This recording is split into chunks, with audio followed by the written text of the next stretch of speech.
अस्सलामुअलैकुम एवरीवन। तो यहाँ फ़रहान और मैं जा रहे थे शमीम चाची के पास, क्योंकि उन्होंने हदीस बनाया था और फ़रहान को हदीस बहुत ज़्यादा पसंद है, इसीलिए फ़रहान को उन्होंने बुलाया था और मैं भी साथ में चली गई थी, क्योंकि मम्मी अब्बू ने कहा था कि तुम भी चले जाओ साथ में। पहले तो मैंने मना कर दिया था फ़रहान के साथ जाने के लिए। वो इसलिए मना किया था क्योंकि मेरा और फ़रहान का झगड़ा हुआ था 3 दिन से। लाइक हमारी क़ुरबानी के दिन फ़रहान का और मेरा झगड़ा हुआ था किसी बात पर, इसीलिए मैं उससे बात भी नहीं कर रही थी, ना वो मुझसे बात कर रहा था, इसलिए मैं उसके साथ जाने के लिए तैयार बिल्कुल भी नहीं थी। आप सबको मेरी और मेरी पूरी फैमिली की तरफ से बकरा ईद मुबारक। और अब इसमें से कुछ लोग बोलेंगे कि इसने बकरा ईद का व्लॉग नहीं बनाया, क्योंकि मैंने इसीलिए नहीं बनाया क्योंकि मुझे शूट करने का कुछ टाइम ही नहीं मिला, इतना सारा काम था, ऊपर से मेरी तबीयत भी ठीक नहीं थी। हम लोग की ये पहली बकरा ईद थी मुस्कान दीदी के बगैर, क्योंकि उनकी शादी तो हो चुकी है और इतना सारा काम था, तौबा अस्तगफिरुल्लाह। अब कुछ लोग बोलेंगे ईद तो कब की गुजर गई, तुम अब विश कर रही हो, या तुमने अब अपलोड किया ईद का व्लॉग एक्सेट्रा कुछ भी।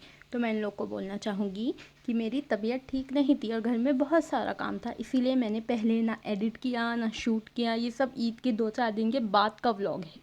यहाँ हम लोग दादी के पास आ गए थे और यहाँ आते साथ ही ज़ोर ज़ोर से हवाएं चलने लगी एंड लाइट भी चली गई एंड हल्की हल्की बारिश भी हो रही थी। यहाँ मौसम इतना अच्छा हो रहा था जैसे मुझे पसंद है वैसे ही मौसम हो रहा था, ज़ोर ज़ोर से हवाएं चल रही थी। शूट करते करते लाइट भी आ गई थी एंड यहाँ समरीन की बिल्ली थी और ये उसका बच्चा था और ये दोनों बहुत प्यारे हैं। वो बिल्ली का बच्चा तो घर में नहीं आता, लेकिन ये जो बिल्ली है ना वो घर में आती है और हम लोगों के साथ ही रहती है। यहाँ समरीन और मैं दस्तर बिछाने के साथ साथ बहुत सारी बातें भी कर रहे थे और खूब सारी मस्ती भी कर रहे थे। और यहाँ शमीम चाची ने हदीस बहुत बहुत ज़्यादा टेस्टी बनाए थे। फ़रहान को तो बहुत ज़्यादा पसंद आया था और सबने बहुत अच्छे से खाया और सबने तारीफ़ भी की कि बहुत अच्छा बना था। मैंने यहाँ फ़रहान और नुमान की चुटकी से वीडियो ले ली थी।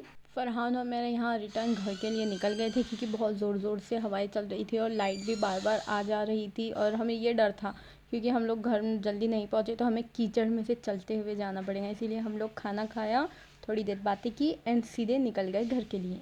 मैं यहाँ व्लॉग एंड कर रही हूँ। Please like share and comment my channel. तो मिलते हैं नेक्स्ट व्लॉग में, तब तक के लिए बाय।